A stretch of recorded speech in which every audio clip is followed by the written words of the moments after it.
had a couple other books, if I remember right. Yeah, they're all on Amazon. There's one is Cherokee Little People Were Real. One is underground bases hidden in North Carolina mountains. And the third one is totally different, and it's tangible evidence of Jesus left behind for us to find. And that is not your typical religious book. There's scientific and archaeological information that just greatly expands our knowledge of Jesus. Well, Mary, I have to cut you. Again, thank you for coming back on the show, and maybe in the next 3 or 4 months we can get you back on. You have a great Thanksgiving, will you? You too. You take care. Okay, my friend. Take care. Anyway, we're going to go on break. We'll be back in 2.5, 3 minutes. You're listening to Night Dreams Talk Radio After Dark.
Make Kohl's Black Friday your first stop. Get $15 Kohl's cash for every $50 spent. And incredible Black Friday doorbusters. Stores open Thursday at 5 p.m.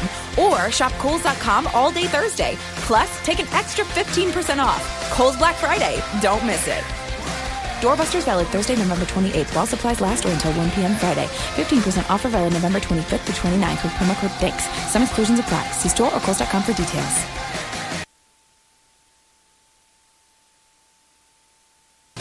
Night Dreams Talk Radio Network brings you The World Paranormal News with James Creechbaum. Now, the latest news. I'm James Creechbaum with the Paranormal and World Changes News. The largest single collection of UFO material is being cataloged. Activist Stanton Friedman, a Canadian scholar, nuclear physicist who spent 60 years studying the UFO phenomena and who suddenly died earlier last year.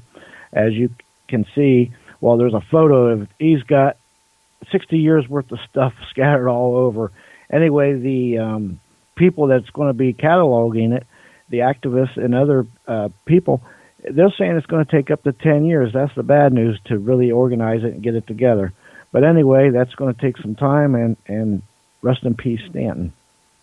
Nuclear activist warns UFOs may be Space Force crafts built with secret military budget. So they're saying that some of these crafts out there, they could be our own, built with our budget, and they could, a lot of this nuclear stuff could be affecting the environment around us, the water and the vegetation and other things. Also, former Obama pilot recently did an interview, and he talked about his encounter with a UFO. And according to the pilot, he was saying that while he was they was flying around in Kansas, he spotted what he thought was the full moon, but it wasn't the full moon because the moon was another part of the sky, and it was a crescent moon. And then it moved.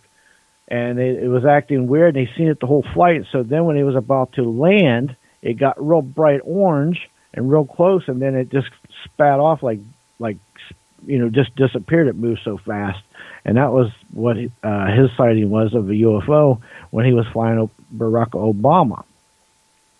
Also, Dogman and the Ohio-Michigan battle over the football could be something else. There's a new Dogman battle. Apparently, there's a Dogman organization in Ohio, and there's one in Michigan, and they're both revealing that they both are in possession of recordings of Dogman howls, all from Ohio, and there's Dogman being spotted just over the border into Michigan. And so now there's a battle over whose Dogman it is. Is it Ohio Dogman or Michigan Dogman? Dogman rivalry that could replace the annual Ohio State football game. And that's another thing. Also, the black-eyed children phenomenon. It keeps popping up all over the place. What is going on with the black-eyed children? I know I've never seen any, and I sure don't want to see any, but they sure keep popping up all over the place. Anyway, the next news break, top of the hour. Do you have a paranormal story you want to share on Night Dreams Talk Radio? You could be a guest. Email us at nightdreamstalkradio@gmail.com. You can advertise your business on Night Dreams Talk Radio, and you will be heard worldwide. Why not contact us at nightdreamstalkradio@gmail.com. You're listening to my friend Gary Anderson on Night Dreams Talk Radio, the best in paranormal radio. Well, we try to be the best, but we're not. But we're on the radio anyway. Well, James, I mean, you know, that Mary has a good, a good idea of what her definition of Bigfoot is. And, you know, it does, a lot of stuff she says does kind of make sense. And I do think that they are more available to humans than we realize. I still believe that they're a flesh and blood creature. Yes, I agree with her on a lot of it. And I've done a lot of research in this. I'm not just in the spirits and evicting evil stuff.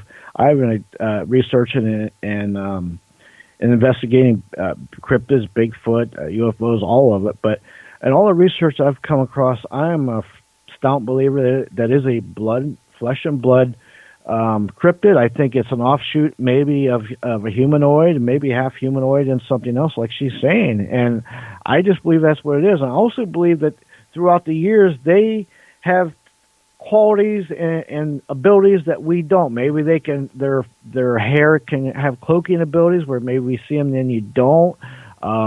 Maybe they have things they can see in a spectrum that we can't see in.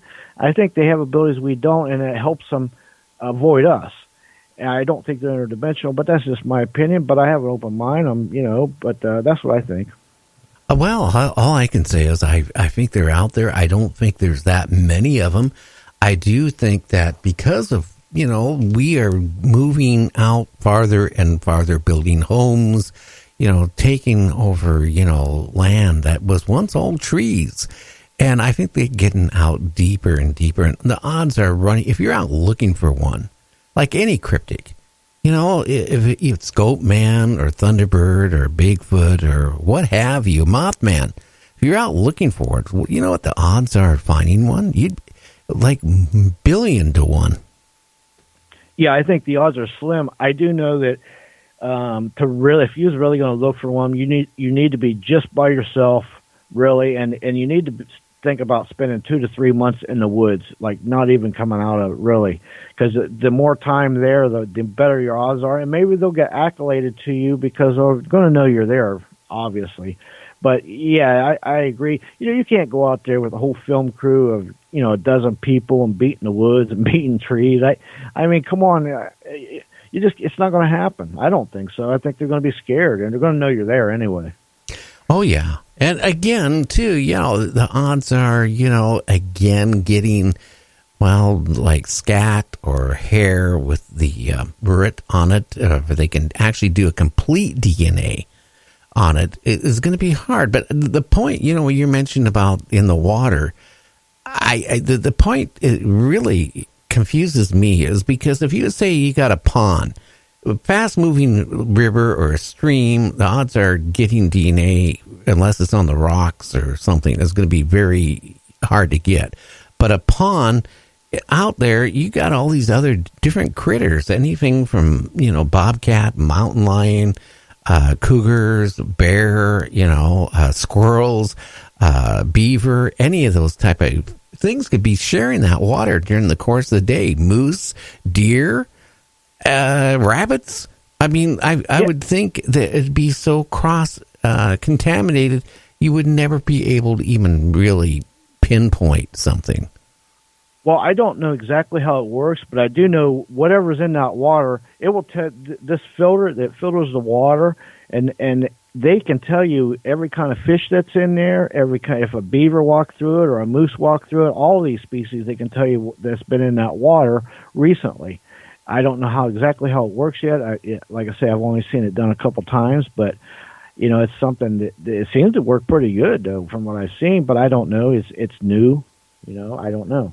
Well, it'd be, if I was attorney and let's say I was trying to nail you for something and that you were running away and you were in the forest and you were drinking out of a pond, I mean, it'd be I could get loopholes in it, so easy by cross, contamination. Again, fish in there, yeah, because they have scales, they leave their poop, whatever the fish do, right? Or any other critters, I guess, will leave some part of their DNA, but that DNA is on a computer. So when they go through and run the DNA, it's going to turn up. Again, if you have something, that doesn't, it's not on the computer, it's going to come back as something, well, we don't know what it is. Yeah, that's true. And that's the problem. And, I think, too, with some of the early DNA that maybe somebody's had some good evidence years ago when we were still in the early stages of the DNA testing, a lot of that stuff may have come back as human or contaminated, and it may have been actually the Bigfoot stuff. It's just we didn't have good enough science to, bring it out more, and they just threw it off as well as contaminated because it's got a little bit of human in it. Because from what Mary Joyce is saying, from the paternal side, it's human. I believe that's what she said, right? Well, human side, yeah. But here's my feeling. You got a lot of these people up in Bigfoot hunters for years, and maybe they're getting frustrated because they haven't really got the proof that they thought they would be able to get. Okay? I mean, I'm not going to mention names or anything like that. I don't want to do that right now. But if they're out there in the woods and they go out there all the time for years and years and years, and if they even claim that they see Bigfoot, why haven't they got any pictures? If they seem to go out in the woods, right, and they have a camp, and Bigfoot comes there and steals their food at night, it comes around and runs around their camp, why aren't they getting pictures of it?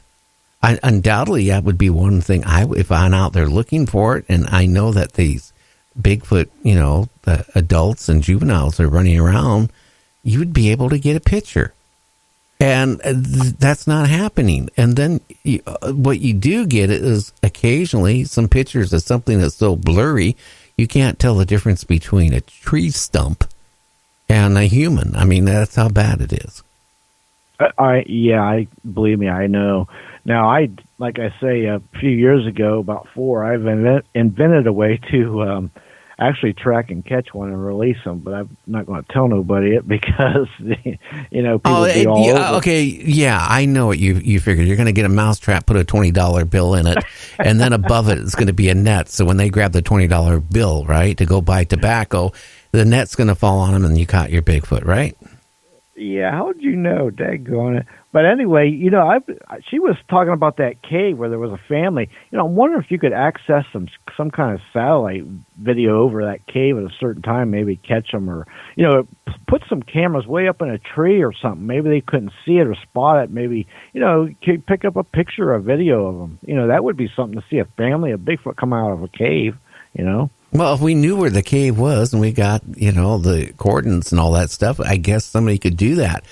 But the odds are, if you're just trying to look like in the forest for, with a satellite, you're not going to see anything. And even around that tree, if there's a lot of trees around there, for example, and stuff like that, you're not going to be able to see it to the cave or anything. I find that very hard that it could happen. But again, you never know. I mean, I just know that a lot of stuff, in Antarctica that is appearing is disappearing as fast as it appears up on